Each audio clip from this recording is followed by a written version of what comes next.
불편한 진실은 무엇인가? 자, 종목 선정을 하면요. 자, 마켓 타이밍과 자산 배분이 없이 그냥 그 전략으로 투자를 해가지고 1년 동안 주식을 보유하고 갔다라고 치면은 MDD 50% 이상을 절대 피할 수가 없습니다. 안녕하십니까 할러님들, 강원국입니다. 이번 시간에는 개별 종목 투자 MDD를 줄이는 방법을 살펴보겠습니다. 이게 투자 전략이라는 게 MDD가 20% 이하여야지 잠을 잘 수 있지 않겠습니까? 바로 지난 시간에 우리가 밸류 플러스 모멘텀 전략을 공부했습니다. 다시 한번 잠깐 복습을 하면은 가치 지표 4개 그리고 모멘텀 지표 4개의 지표의 평균 순위를 만들어 보는 겁니다. 가치 지표는 per PBR, PSR 그리고 PFCR이고 모멘텀은 영업이익 성장 YOY, QOQ 그리고 순이익 성장 QOQ, YOY입니다. 네, 여기 보시면은 이 전략을 썼다 하면은 복리수익 44%, MDD 45% 이런 식으로 전략이 나왔는데요. 네, 이 밸류 전략과 모멘텀 전략, 손오공과 베지터가 합치는 그런 전략입니다. 불편한 진실은 무엇인가? 자, 종목 선정을 하면요. 자, 마켓 타이밍과 자산 배분이 없이 그냥 그 전략으로 투자를 해가지고 1년 동안 주식을 보유하고 갔다라고 치면은 MDD 50% 이상을 절대 피할 수가 없습니다. 그러니까 포트폴리오를 운영을 하면은 언젠가는 반토막을 쳐맞는 이제 그런 날이 온다라는 겁니다. 그게 이 전략이 뭐 가치 투자이든 차트 투자이든 모멘텀이든 퀀틱은 뭘 하든 네, 주식시장에 투자를 해가지고 그 12개월 내내 투자하고 중간에 사고 팔고 이런 그게 별로 없으면은 MDD 50% 반토막을 피할 수 없다 이겁니다. 한국 시장 반토막은 최근 20년 동안에 20년 동안에 3번 정도 왔죠. IMF 때 90년대 말에 한 번 왔고 2000년대 초반에도 한 번 왔고 그리고 2008년에도 한 번 반토막이 왔었고 요번 코로나 때 2020년 때는 반토막까지는 가지 않았지만 굉장히 어마무시하기는 했습니다. 그래서 그냥 결론적으로는 최소 10년에 한 번은 반토막이 올 것이다 라고 생각하시는 게 마음 편할 거고요. 사실 5에서 10년에 한 번 온다고 봐도 될 것 같습니다. 자, 이게 근데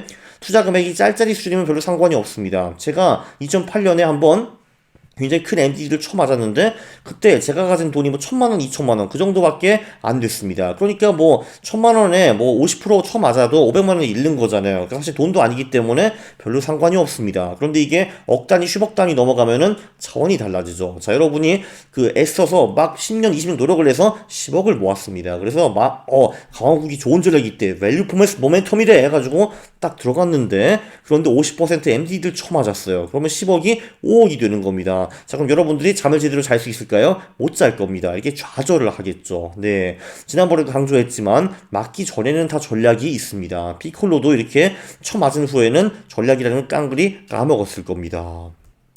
네. 자, 그래서 MDD를 어떻게 줄이는가? 첫 번째, 우리가 잘 아는 11월, 4월 투자하는 전략이 있습니다. 묘하게도 주식시장에서 대하락장은 희한하게 5월에서 10월에 몰려오는 경우가 많기 때문에 그 대부분 전략은 11월, 4월에 투자를 하고 5월, 10월에는 현금 채권을 하든지 뭐 딴 거를 하게 되면은 MDD가 50, 60%대에서 20, 30%대로 줄어드는 그런 놀라운 기적을 경험할 수 있습니다. 그리고 사실 이렇게 해도 수익은 거의 안 줄어드는 게 포인트예요. 그러니까 11월, 4월 투자 하나, 1년 내내 투자 하나, 수익이 사실 대부분 전략에는 비슷하다는 겁니다. 굉장히 신기하죠. 그쵸? 네, 그래서 제가 11월, 4월에 대한 영상을 많이 찍었고요. 이 40번 영상으로 시작하고 110번 영상도 볼만하고 이거 말고도 영상이 10개 정도 더 있고요. 그리고 5월, 10월에 어떻게 투자를 해야 되는가 그런 영상도 있습니다. 122번 영상이죠. 자, 두 번째 전략, 주식 비중만 퀀트 전략으로 하는 방법도 있습니다. 그러니까 예를 들면은 전체 자산을 연구 포트폴리오로 굴리되, 그런데 연구 포트폴리오에서는 자산을 4등분 하지 않습니까? 주식, 장기 채권, 금, 현금 이렇게 투자를 하는데 그 주식 비중만 그 우리의 밸류 플러스 모멘텀 전략으로 투자를 하는 겁니다. 자, 그렇게 하면은 MDD가 20% 이하로 줄은 거를 볼 수가 있습니다. 16%로 줄었죠.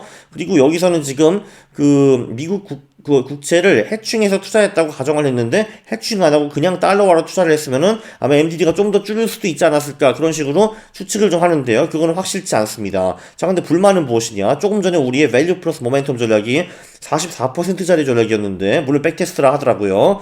근데 이게 지금 그 20년 수익이 20년 수익이 아니지. 14년 수익이 복리 15.6%로 확 줄어가는 거를 볼 수가 있습니다. 40%대가 10%대로 줄으면은 굉장히 불만이 있겠죠. 물론 복리 15%도 대단한 거긴 하지만 44%보다는 덜 대단합니다. 네, 그래서 요것도 이제 어떻게 보면은 다른 의미의 퓨전이라고 볼 수 있죠. 예, 자산 배분과 종목 선정이 짜잔 이렇게 해가지고 퓨전을 하는 겁니다. 자, 지금까지는 이 두 개의 방법은 좀 게으른 투자자가 할 수 있는 방법이었습니다. 조금 전에 11월 4월 전략은 6개월에 한 번씩 이 리밸런싱만 하면 되는 거고, 그리고 이제 요 전략 같은 경우는 아예 뭐 1년 동안에 리밸런싱을 안 해도 되는 이제 그런 전략입니다. 1년에 한 번만 리밸런싱해서 네, 주식과 채권과 금과 현금의 비중을 맞춰주면 되는 거니까요. 자, 세 번째. 이거는 좀 부지런해야 하는 전략입니다. 네. 뉴지스톡 마켓 타이밍 플러스 젠트레이더 혁명이라고 제가 썼는데요. 네, 바로 이 책, 현명한 퀀트 주식 투자. 요 책에 괴물 같은 마켓 타이밍 전략들이 좀 나와 있습니다. 거기 보면은 3, 5, 10 코스닥 이동 평균성 전략 플러스 7% 이상 하락한 종목 손절. 요게 많이 나오더라고요. 자, 여기 보면은 코스닥 종가가 3일, 5일, 10일 이동 평균선 요거보단 이제 요 세 개를 전부 다 하회한다 하면은 이제 하락장이라고 판단을 하고 모든 주식을 다 팔아버리는 겁니다. 내가 가진 모든 주식을 전부 다 처분해버리는 거예요. 자, 그러면은 코스닥 지수가 뭐 움직이다가 결국은 이 세 개 이동 평균선 중에 한 개라도 상회하는 그런 날이 오지 않겠습니까? 그러면은 그 다음날 다시 주식에 들어가는 겁니다. 제가 찜해놨던 주식이요. 자, 이렇게 하면은 아마 눈치를 채셨겠지만 포트폴리오를 굉장히 많이 사고 팔게 할 수밖에 없습니다. 왜냐하면은 코스닥 종가가 3일, 5일, 10일 이동평균선 3개를 다 하회하는 날이 은근히 자주 오더라고요. 저도 해보니까. 특히 2월에도 자주 왔습니다.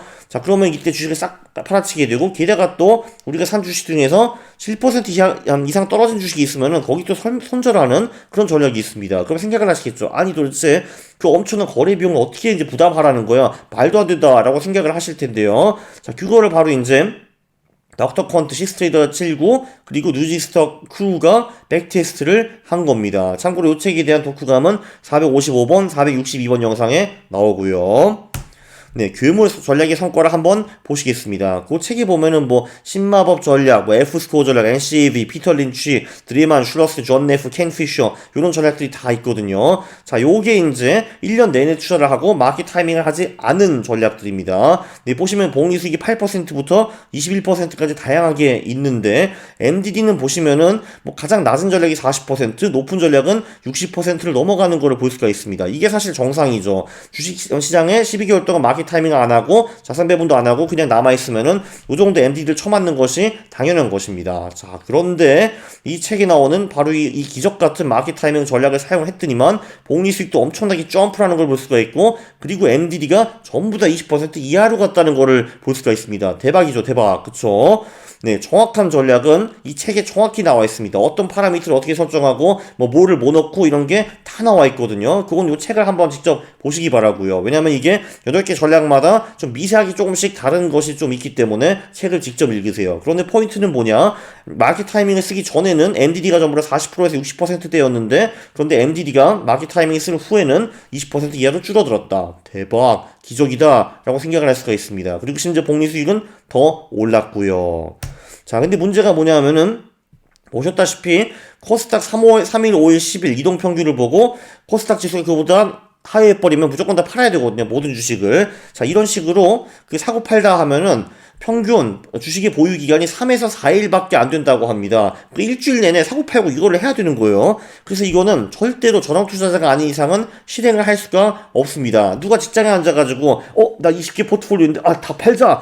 그 다음날 다시 사야겠네, 사자, 이런 걸 어떻게 하냐고요. 절대 안 되죠. 짜잔. 그래서 여기 젠 트레이더가 나타나는 겁니다. 이거를 자동 구매로 할 수밖에 없거든요. 네, 이 젠 트레이더는 이제 뉴지스톡의 프로그램인데 뉴지스톡의 젠 포트라는 곳에서는 전략을 만들고 백테스트를 하고, 그리고 그 전략이 검증되었다고 판단하면은 그 전략대로 이 젠 트레이더가 매매를 자동으로 이제 해주는 겁니다. 네, 저도 7월 말에 한국에 들어가는데 8월부터 이걸 좀 딥다 연구해가지고 요거를 좀 할 겁니다. 왜냐면은 딱 봤듯이 제 기존 전략이 있는데 거기에다가 이 코스닥 마켓 타이밍과 7 플러스 손절 이거를 가미를 하면은 MDD가 훅 줄어든다는 걸 볼 수가 있죠. 저 한국 가서 할 게 많습니다. 이것도 공부해야 되고 터트 심화 강의도 들어야 되고 그리고 파이썬까지 공부를 해야 됩니다. 파이썬은 심지어 7월 학원방 가기 전에 지금 공부할 일이 생겼어요. 아이고 4월부터 또 고생길이 텄다. 이 나이에 지금 파이썬을 공부한다니. 에휴. 네, 그러나 저는 종목 선정에 마켓 타이밍까지 마스터하면은 네, 드래곤볼에서 가장 강한 캐릭터 전왕이 될 수 있다고 저는 착각을 하고 있습니다. 네, 잘 아시겠죠? 할투의 모든 영상을 요약한 사이트, 그리고 할투 맵이 있으니까 많이 애용해 주시기 바라고요. 이번 영상 제가 보기에는 굉장히 유익했습니다. 동의를 하시면 구독을 하시고 많이 많이 뿌려주시고, 그리고 좋아요를 누르는 겁니다. 싫어요를 누르면 제가 매우 싫어합니다. 감사합니다.